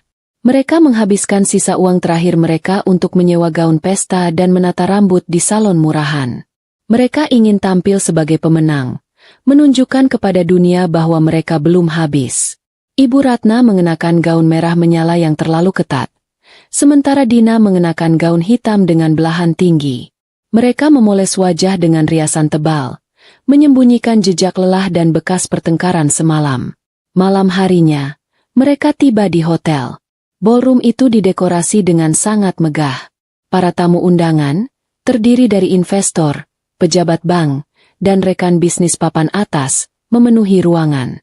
Kedatangan Ibu Ratna dan Dina menarik perhatian. Beberapa mantan kolega menatap mereka dengan tatapan aneh. Namun, Ibu Ratna mengangkat dagunya tinggi-tinggi. Mereka berjalan menuju barisan paling depan, di mana 2 kursi kosong dengan nama mereka sudah disiapkan. Posisi VVIP itu semakin meyakinkan Ibu Ratna bahwa aku benar-benar ingin menghormati mereka demi negosiasi damai. Acara dimulai. Lampu ruangan meredup. Aku muncul dari balik tirai. Penampilanku memukau, mengenakan gamis sutra batik yang elegan, memancarkan aura kewibawaan yang kuat, jauh berbeda dari gadis pemalu yang dulu mereka kenal. Aku berdiri di podium, menatap ribuan hadirin. Pandanganku berhenti tepat pada Ibu Ratna dan Dina di barisan depan. Aku tersenyum tipis. Senyum itu sedingin es. Malam ini, kataku, suaraku menggema di seluruh ruangan. Saya ingin mempersembahkan sebuah proyek khusus. Proyek ini bukan tentang produk masa depan, melainkan tentang meluruskan masa lalu. Ibu Ratna menyenggol Dina, berbisik bahwa ini adalah saatnya aku mengumumkan perdamaian dan memberikan uang. Ayahku membangun perusahaan ini di atas integritas. Lanjutku. Dan sebelum kita bicara tentang keuntungan, kita harus membersihkan nama baik beliau, yang selama ini dicemari oleh kebohongan dan keserakahan. Aku menekan sebuah tombol di podium. Layar LED raksasa di belakangku tiba-tiba menyala. Namun, bukan grafik saham yang muncul. Layar itu menampilkan audio visualizer yang bergerak-gerak, dan detik berikutnya, suara yang sangat familiar terdengar menggelegar dari sistem pengeras suara. Itu adalah suara Dina yang histeris di kontrakan. Aku tahu apa yang ibu lakukan 5 tahun lalu. Aku melihat ibu menukar botol obat jantung Ayah Harjo dengan obat lain. Seluruh ruangan tersentak kaget. Suasana hening seketika. Semua mata tertuju pada layar, dan kemudian beralih menatap 2 wanita di barisan depan. Wajah Ibu Ratna memucat. Darah seolah terkuras habis dari tubuhnya. Rekaman itu berlanjut ke suara Ibu Ratna sendiri. Suaranya terdengar jernih, tajam, dan kejam. Memang aku yang menukar obat itu. Harjo sudah curiga dengan penggelapan dana yang kulakukan. Membunuhnya adalah satu-satunya cara untuk menyelamatkan diri dan mengamankan warisan. Pengakuan itu menggema berulang-ulang, memantul di dinding-dinding mewah ballroom, menembus telinga setiap orang yang hadir. Para investor menutup mulut tak percaya. Wartawan yang hadir segera menyalakan kamera, memotret momen kehancuran itu dengan kilatan blitz yang bertubi-tubi. Ibu Ratna sadar. Ini bukan panggung negosiasi. Ini adalah panggung eksekusi publik. Ia telah dijebak di hadapan ratusan saksi mata paling berpengaruh di kota itu. Dina di sebelahnya sudah menangis histeris, menutupi wajahnya. Tiba-tiba, pintu samping ballroom terbuka kasar. Sekelompok polisi berpakaian sipil, yang merupakan tim khusus dari unit kejahatan berat, masuk dengan langkah tegap. Mereka bukan polisi berseragam yang tadi malam datang. Mereka adalah tim khusus. Mereka bergerak membelah kerumunan tamu. Ibu Ratna mencoba melarikan diri. Ia berbalik, hendak lari ke arah pintu keluar. Namun Bapak Faruk sudah berdiri di sana, menghalangi jalannya. Faruk tidak lagi tersenyum sopan. Wajahnya keras dan dingin. Mau kemana, Ibu Ratna? Acaranya baru saja dimulai, sindir Faruk. Polisi dengan cepat menyergap Ibu Ratna dan Dina. Tidak ada perlawanan.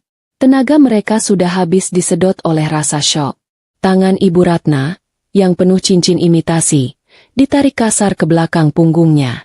Bunyi klik logam borgol yang mengunci pergelangan tangannya terdengar sangat nyaring. Petugas membacakan hak-hak tersangka dengan suara lantang di depan semua tamu undangan. Ibu Ratna ditangkap atas tuduhan pembunuhan berencana terhadap Bapak Harjo, penggelapan dana, dan penipuan korporasi. Dina ditangkap atas tuduhan persekongkolan jahat dan menyembunyikan tindak kejahatan pembunuhan. Saat mereka diseret melewati panggung, Ibu Ratna mendongak menatapku untuk terakhir kalinya. Aku berdiri tegak di bawah sorotan lampu, tampak tenang dan tak tersentuh. Aku menatap balik, lalu perlahan mengangkat tanganku dan melambaikan tangan dengan gerakan yang sangat pelan. Lambaian itu adalah tiruan persis dari lambaian tangan Ibu Ratna saat ia mengusirku malam itu. Itu adalah lambaian perpisahan yang menyakitkan. Momen itu diabadikan oleh ratusan kamera, menjadi headline berita di seluruh negeri dalam hitungan menit. Malam itu, pesta mewah tersebut berubah menjadi kuburan bagi kesombongan Ibu Ratna dan Dina. Keadilan telah ditegakkan dengan cara yang paling teatrikal dan menyakitkan.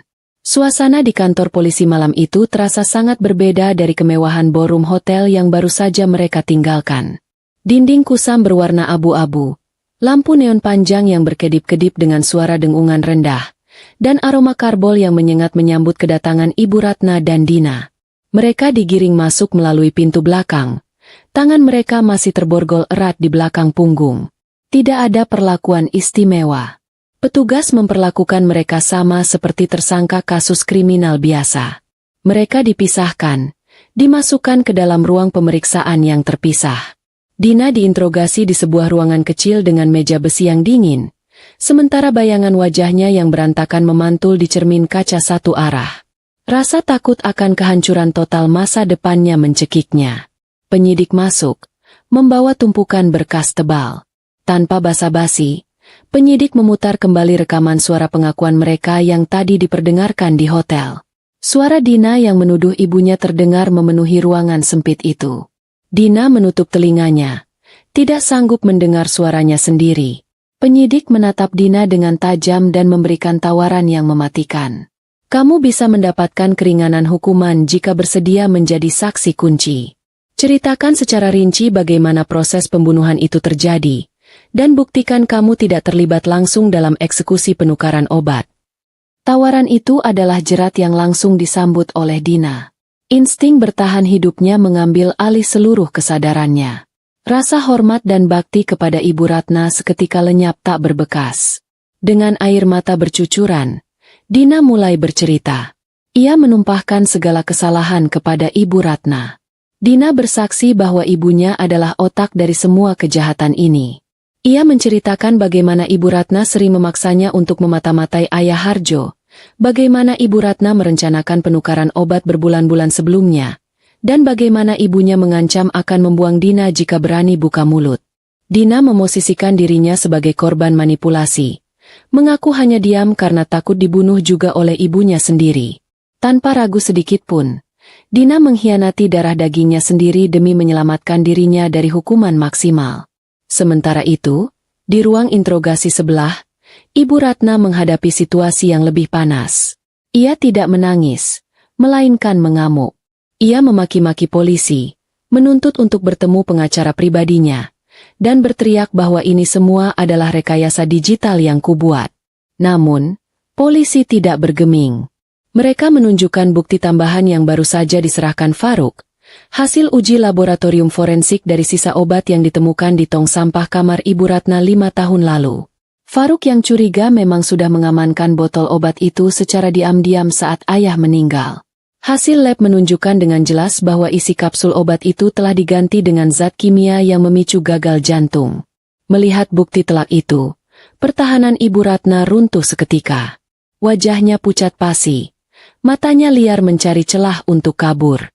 Ketika penyidik memberitahu bahwa Dina di ruang sebelah sudah bernyanyi dan menuduh Ibu Ratna sebagai pelaku tunggal, kemarahan Ibu Ratna meledak. Ia tidak terima disalahkan sendirian. Ia merasa dikhianati oleh anak yang paling ia manjakan. Ibu Ratna balik menyerang. Ia berteriak kepada penyidik bahwa Dina adalah pembohong besar. Ibu Ratna bersaksi bahwa Dinalah yang sebenarnya memberikan ide untuk menukar obat itu, karena Dina ingin segera mendapatkan warisan untuk membeli mobil mewah dan liburan ke Eropa. Ibu Ratna mengklaim, ia melakukan itu semua demi kebahagiaan Dina. Pertarungan saling tuduh antara ibu dan anak itu terekam jelas dalam berita acara pemeriksaan. Ikatan keluarga yang selama ini mereka banggakan hancur lebur menjadi debu. Mereka saling mangsa, saling gigit, dan saling menjatuhkan demi mendapatkan simpati penyidik. Cinta ibu dan anak ternyata tidak sekuat cinta mereka pada diri sendiri. Proses pemeriksaan berlangsung hingga pagi hari. Ketika matahari terbit, status mereka resmi ditetapkan sebagai tersangka utama pembunuhan berencana dengan ancaman hukuman maksimal.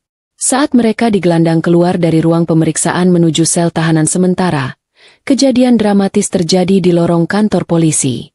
Ibu Ratna dan Dina yang berjalan dengan baju tahanan berwarna oranye, berpapasan denganku dan Faruk yang baru saja selesai memberikan keterangan tambahan.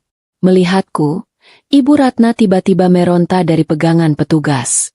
Ia menjatuhkan dirinya ke lantai, bersimpuh di kakiku. Ia menangis meraung-raung, membuang semua harga dirinya. Ia memanggil-manggilku dengan sebutan, "Anakku sayang," memohon ampun. Ia berjanji akan melakukan apa saja asalkan aku mau mencabut laporan. Dina yang melihat ibunya bersimpuh, ikut-ikutan menangis dan memohon, mengatakan bahwa kami adalah keluarga dan darah lebih kental daripada air. Aku berhenti melangkah. Aku menunduk, menatap wajah Ibu Ratna yang basah oleh air mata dan ingus. Tidak ada rasa iba di mataku, hanya tatapan kosong yang dingin. Aku menarik mundur kakiku, melepaskan cengkeraman tangan Ibu Ratna dari ujung pakaianku, seolah tangan itu adalah kotoran yang menjijikan. Keluarga sejati tidak akan saling membunuh demi harta. Bu, kataku pelan, namun tegas. Suaraku terdengar seperti vonis hakim yang mutlak. Wanita yang membunuh ayahku bukanlah ibuku. Dia adalah monster. Proses hukum akan terus berjalan sampai tuntas. Dan aku tidak akan pernah memberikan pengampunan barang sedikit pun. Setelah mengucapkan kalimat itu, aku membetulkan letak selendangku, berbalik badan, dan berjalan pergi meninggalkan mereka. Langkahku terdengar tegas dan pasti di lantai lorong, menjauh dari masa lalu kelamku. Faruk mengikutiku. Di belakang kami, teriakan histeris Ibu Ratna dan Dina menggema di lorong, memanggil-manggil namaku dengan putus asa. Petugas polisi segera menyeret mereka berdiri dan membawa mereka masuk ke dalam sel besi yang dingin dan gelap. Pintu sel ditutup dengan suara dentuman besi yang keras, mengunci mereka dalam kesunyian dan penyesalan yang terlambat. Di dalam sel yang sempit itu, mereka hanya bisa saling menatap dengan penuh kebencian, menyadari bahwa neraka dunia baru saja dimulai bagi mereka berdua. 6 bulan telah berlalu sejak malam penangkapan yang menggemparkan itu. Musim telah berganti, dan kehidupan di luar tembok penjara bergerak maju dengan pesat. Di bawah kepemimpinanku, Batik Widya Busana berkembang pesat. Aku berhasil membersihkan semua korupsi, mengembalikan kepercayaan investor, dan membawa perusahaan ke arah yang lebih transparan. Namaku kini dikenal sebagai pemimpin muda yang tangguh dan cerdas, pewaris yang setia pada nilai-nilai ayah. Namun, di balik kesibukan itu, aku tetap menjaga satu ritual, ziarah ke makam ayah setiap Jumat, mendoakan ketenangan jiwanya yang kini telah mendapatkan keadilan. Pagi itu, aku meminta Faruk mengosongkan jadwalku. Ada satu urusan terakhir yang harus kuselesaikan sebelum aku bisa benar-benar menutup buku masa lalu ini. Dengan mengendarai mobil sederhana, aku dan Faruk meluncur menuju pinggiran kota, ke sebuah bangunan besar dengan tembok beton tinggi dan kawat berduri. Itu adalah lembaga pemasyarakatan wanita, tempat Ibu Ratna dan Dina kini menghabiskan hari-hari mereka, menunggu eksekusi vonis hakim. Proses pemeriksaan masuk ke dalam penjara sangat ketat. Udara di sana terasa lembab dan berat, berbau karbol yang menyengat, bercampur dengan aroma keputusasaan yang menguar dari setiap sudut sel. Suara teriakan narapidana dan denting kunci besi menciptakan simfoni kehidupan yang suram. Aku berjalan dengan tenang menyusuri lorong panjang, didampingi Faruk yang setia di sampingku. Langkah kakiku mantap, tidak ada keraguan sedikit pun. Di ruang kunjungan yang dibatasi oleh sekat kaca tebal dan jeruji besi, aku duduk menunggu. Beberapa menit kemudian, pintu di seberang ruangan terbuka. Dua orang wanita dengan seragam biru kusam digiring masuk oleh sipir penjara. Penampilan mereka sungguh mengejutkan. Nyaris tidak bisa kukenali lagi. Itu adalah Ibu Ratna dan Dina. Sosok mereka yang sekarang sangat jauh berbeda dengan sosialita glamor 6 bulan lalu. Ibu Ratna terlihat sangat tua. Rambutnya yang dulu selalu tertata rapi kini memutih seluruhnya, kusam, dan dipotong pendek asal-asalan. Wajahnya penuh keriput dalam, kulitnya kendur, dan tubuhnya kurus kering. Matanya yang dulu tajam dan angkuh kini cekung dan redup, memancarkan aura kekalahan yang total. Dina pun tidak kalah menyedihkan. Gadis yang dulu membanggakan kecantikannya itu kini terlihat layu. Wajahnya berjerawat parah karena stres dan air kotor. Ada bekas luka goresan di pipinya. Ia menunduk takut-takut. Tubuhnya membungkuk seolah memikul beban berat yang tak kasat mata. Mereka duduk di kursi seberang kaca, menatapku dengan tatapan yang sulit diartikan. Ada rasa malu, takut, namun juga ada setitik harapan liar bahwa kedatanganku membawa kabar baik atau bantuan. Ibu Ratna adalah yang pertama membuka suara. Suaranya parau dan serak. "Aisyah, bagaimana kabarmu, nak?" Tanyanya canggung, mencoba bersikap ramah. Ia kemudian mulai meracau, mengeluhkan kondisi penjara yang tidak manusiawi. Ia bercerita bahwa makanannya keras dan basi, air mandinya bau, dan teman satu selnya sering memukulinya. Ia memohon kepadaku untuk mengirimkan uang atau setidaknya membawakan makanan enak. Ia bahkan meminta dibelikan kasur busa karena punggungnya sakit tidur di lantai semen yang dingin. Dina hanya diam, menangis. Air matanya menetes membasahi meja. Ia tidak berani menatap mataku. Faruk yang duduk di sampingku hanya menggelengkan kepala melihat tingkah Ibu Ratna yang masih saja memikirkan kenyamanan fisik. Wanita itu benar-benar tidak memiliki rasa penyesalan yang tulus di hatinya. Ia hanya menyesal karena menderita, bukan menyesal karena telah membunuh. Aku mendengarkan semua keluhan itu tanpa memotong. Setelah Ibu Ratna selesai bicara dan terengah-engah, aku tersenyum tipis. Senyum yang sangat tenang namun menusuk. Aku tidak menjawab permintaan itu. Aku justru merogoh saku gamisku dan mengeluarkan sebuah amplop putih tebal. Mata Ibu Ratna langsung berbinar melihat amplop itu. Ia mengira itu adalah uang bulanan atau bantuan dana yang ia minta. Tangannya yang kurus gemetar menempel di kaca, seolah ingin meraih amplop itu menembus sekat transparan. Aku meletakkan amplop itu di meja, tepat di depan wajah Ibu Ratna yang terhalang kaca. Aku kemudian berbicara dengan suara lembut namun terdengar jelas di telinga mereka berdua. "Ibu ingat?" tanyaku. "Di hari ulang tahunku yang ke-25, Ibu melempar amplop berisi uang 2 juta rupiah ke wajahku, menyuruhku pergi." Ibu Ratna ternganga. Harapannya untuk mendapatkan jutaan rupiah atau bantuan hukum musnah seketika. "Uang ini," kataku, menunjuk amplop putih itu. "Aku kembalikan utuh sekarang. Uang ini menjadi milik kalian lagi. Gunakanlah dengan bijak." Aku melanjutkan kalimatku dengan nada yang membuat Dina semakin terisak. Aku menyarankan agar mereka menggunakan uang itu untuk membeli makanan tambahan di kantin penjara, membeli sabun wangi, atau menyuap narapidana lain agar tidak memukuli mereka. "Anggap saja uang ini sebagai sedekah terakhir dariku untuk mantan keluargaku yang kini hidup susah," ucapku sebagai kalimat penutup. "Nikmatilah hidup baru kalian di sini. Kalian punya waktu seumur hidup untuk merenungi perbuatan kalian. Jangan tunggu aku datang lagi, karena ini adalah kunjungan pertama dan terakhirku." Tanpa menunggu jawaban atau protes dari Ibu Ratna yang mulai histeris memukul-mukul kaca, aku berdiri. Aku merasa sangat ringan. Beban masa lalu yang selama ini kupikul akhirnya terlepas sepenuhnya. Di ruangan itu, aku telah mengembalikan hadiah yang kuterima, dan dengan itu, aku juga mengembalikan segala rasa sakit hati dan dendam. Aku kini bersih. Aku menoleh pada Faruk dan mengangguk, mengajaknya pergi. Kami berjalan keluar dari ruang kunjungan, meninggalkan Ibu Ratna yang berteriak-teriak memaki dan Dina yang menangis terseduh-seduh di balik kaca tebal. Suara mereka perlahan menghilang seiring tertutupnya pintu besi berat yang memisahkan dunia bebas dengan dunia penjara. Aku melangkah keluar dari gedung penjara menuju halaman parkir. Cahaya matahari siang menyambut wajahku, terasa hangat dan menyegarkan. Langit di atas sana begitu biru dan luas.